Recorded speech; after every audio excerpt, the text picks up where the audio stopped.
Why is everyone talking about the XRP Tokyo 2026 conference? What actually happened there, and why should you even care? You don't need to worry, your bro Charlie is here to make you understand. Japan just did something the entire crypto world was not expecting. And if you are sleeping on this right now, you are going to regret it. On April 7th, more than 3,000 people showed up in Tokyo for the biggest XRP event Asia has ever seen. Big banks were in the room.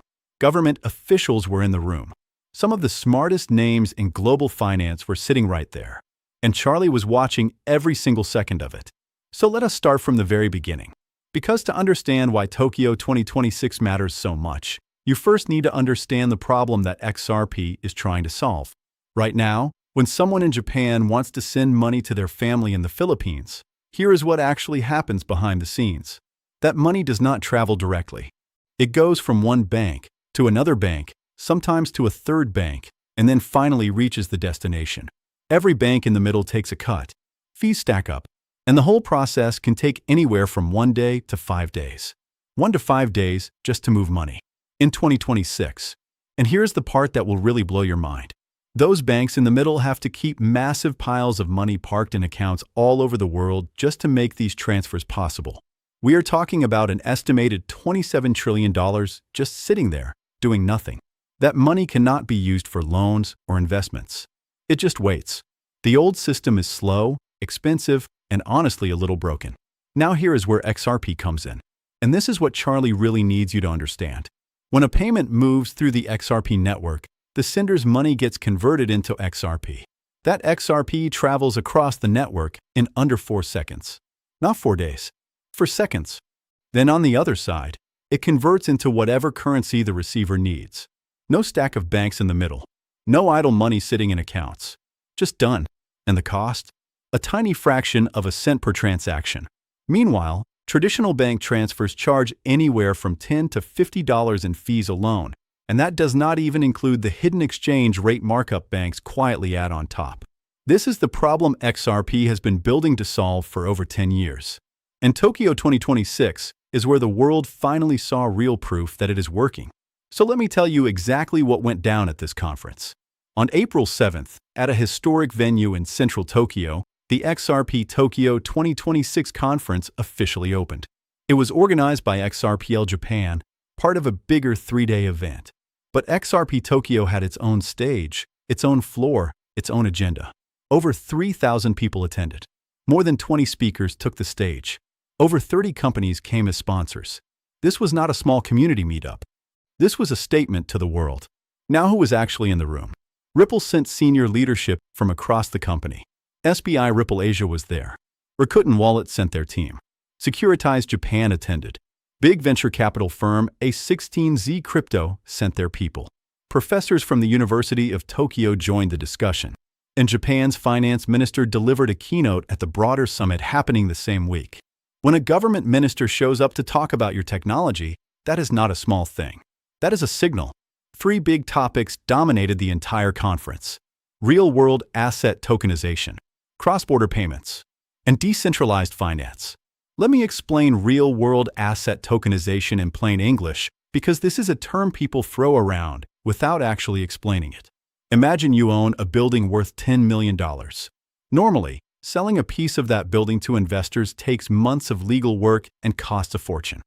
Tokenization means you put that building on a blockchain and divide it into digital tokens. Now anyone can buy a piece of that building as easily as buying a stock on their phone. Japan's tokenized asset market is already managing $2.8 billion across institutional platforms. By end of 2026, analysts project it could reach $6 to $7 billion. And the XRP network is being positioned as the infrastructure layer for all of that. Now let us get to the number that made everyone in that conference room go completely silent. Ripple revealed at Tokyo 2026 that global stablecoin volume is projected to exceed $33 trillion this year. $33 trillion. Let that sink in. The entire economy of the United States is around $28 trillion.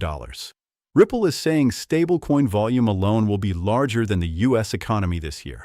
And Ripple wants its own stablecoin sitting right at the center of all that flow. SBI Japan is already working to bring that stablecoin into the Japanese market through its licensed exchange. The message from Ripple at Tokyo was clear. Stablecoins are no longer optional for financial companies. The only question is how fast you can integrate them. But the single most powerful moment from the entire conference was the live payment data that Japanese banks presented on stage.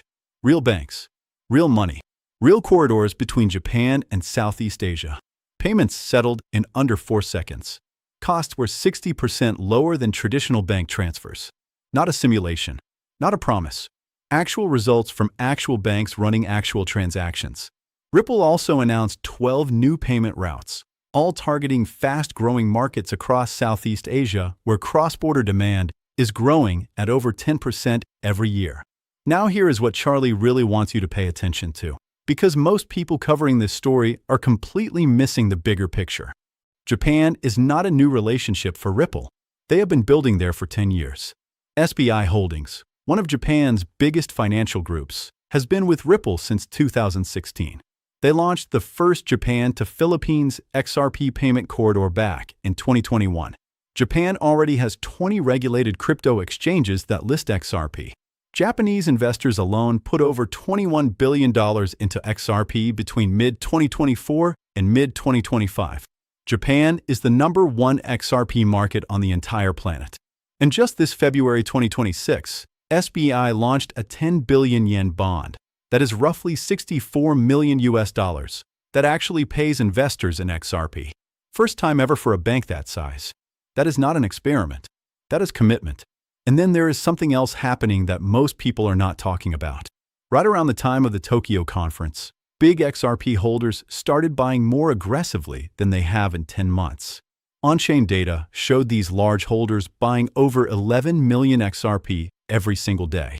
Exchange withdrawals spiked. That kind of accumulation, especially during a price dip, is what smart money does when they believe something big is coming. Now let us talk about what is coming next, because the Tokyo conference was not the end of the story. It was the setup. There is a new piece of U.S. legislation called the Clarity Act heading toward a key vote later this month, in late April. If it passes, XRP could be officially classified as a digital commodity in the United States. That matters enormously, because right now some American institutions are holding back because of legal uncertainty. This law removes that uncertainty. Analysts estimate it could unlock $4 to $8 billion in new fund inflows alone. Spot XRP funds have already pulled in over $1 billion in net inflows this year, even without this legal clarity. Imagine what happens when that door fully opens. And here is the wild card that ties everything together. SWIFT, the same old system that XRP competes with, is now building its own blockchain payment network. And at least 30 of the banks involved in that SWIFT project already have existing relationships with Ripple. Deutsche Bank combined Ripple's infrastructure with SWIFT earlier in 2026 to build a new cross-border payment system. Santander powers its international transfers through Ripple's network. Major banks like HSBC, JP Morgan, Bank of America, and Standard Chartered have all piloted or integrated Ripple's technology in some form. These banks are not choosing between SWIFT and Ripple. They are using both at the same time. And that tells you everything about where global payments are heading.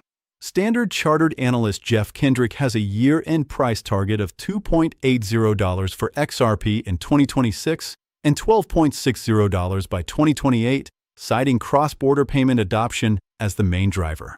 Tokyo just gave that thesis a serious amount of real-world evidence to stand on. Now yes, XRP is currently trading around $1.32 to $1.35, and the last few months have been tough. 6 consecutive months of red. The broader market has been under pressure from global uncertainty. Charlie is not going to sugarcoat that. But here is the honest truth. The short-term price and the long-term technology story are two very different conversations. And Tokyo 2026 was entirely about the technology story. Real banks, real pilots, real results, real institutional commitment building up quietly while the price noise distracts everyone else. The projects that survive difficult periods are the ones that keep building through them. XRP just showed up to Tokyo with 3,000 people, live bank payment results, a $33 trillion stablecoin strategy, 12 new payment routes, government attention, and some of the most serious financial institutions on the planet all in one room together. That is not a project fading out. That is a project setting the table for something much bigger. Whether you are already holding XRP, thinking about it, or just trying to understand what is happening in the world of crypto and global finance right now, Tokyo 2026 is a chapter you will want to say you understood when it was unfolding. If this helped you make sense of it all, share it with someone who needs to hear it. Do your own research before making any financial decisions. Charlie does not give financial advice. Charlie gives you the knowledge so you can make your own smart decisions. Your bro Charlie will see you in the next one.